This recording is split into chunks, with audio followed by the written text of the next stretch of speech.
Welcome back to Power Play. I'm Tom Clark. Well, politics sometimes is really all about the numbers, and one person who keeps a close eye on those numbers is Nik Nanos of Nanos Research. Nik, good to have you back on the show. You have just concluded a poll that showed party preference.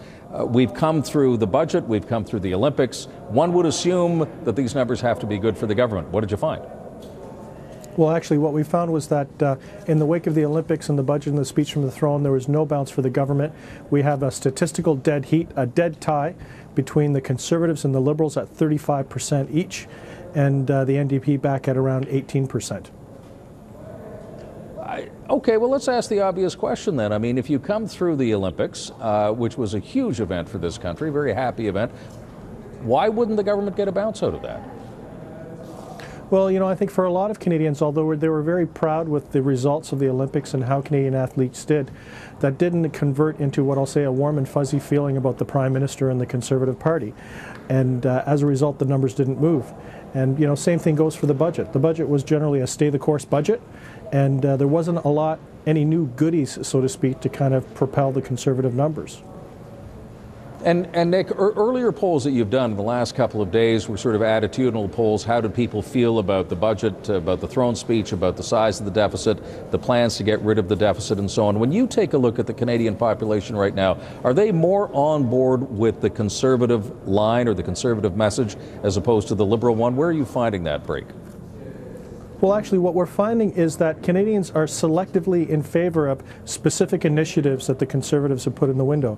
For example, you know, freezing government salaries and the salaries of politicians was very popular, as is continuation of the stimulus plan.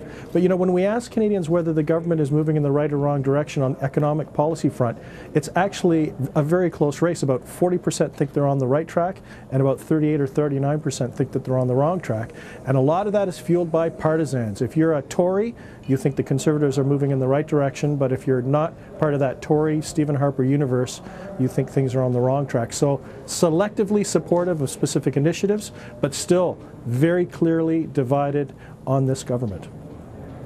So that all-important, you know, whether it be 10%, 20% of the electorate, the so-called swing voters are basically holding judgment. They're not, they haven't made up their minds yet. That's what it seems to say to me.